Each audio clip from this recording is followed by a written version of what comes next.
রোকেয়া বিনতে হেলাল আপনি লিখেছেন, মুরগির গলার ভেতরে যে সাদা রগগুলো থাকে ওইগুলোকে ফেলে দিতেই হবে, ইসলাম কি এ ব্যাপারে নিষেধাজ্ঞা, ইসলাম কি এ ব্যাপারে নিষেধাজ্ঞা আছে? হাড্ডির ভেতরে এবং আপনার গলার রগের ভিতরে, গলার হাড্ডির ভিতরে যে সাদা রগের মতো থাকে এগুলো খাওয়াকে মাকরু বলেছেন ওলামায়ে হানাফ।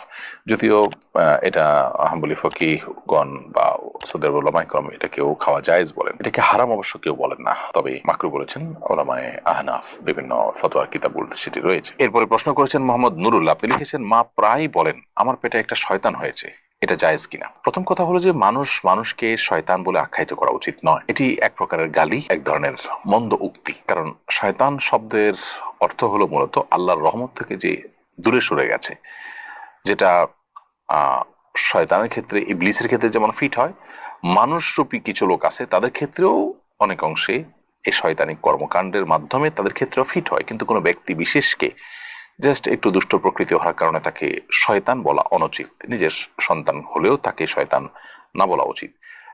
প্রথমত সাধারণত মানুষ আল্লাহর রহমত থেকে দূর হয়ে গেছে এটা আমরা বলতে পারি না, কারণ আমরা জানি না সে আসলে আল্লাহর রহমত থেকে দূর হয়ে গেছে কিনা। শয়তানীয় কর্মকাণ্ডের কারণে আপনার জিনের পাশাপাশি মানুষকেও শয়তান বলা হয়েছে, কিন্তু সেটা হলো জেনারেল কথা।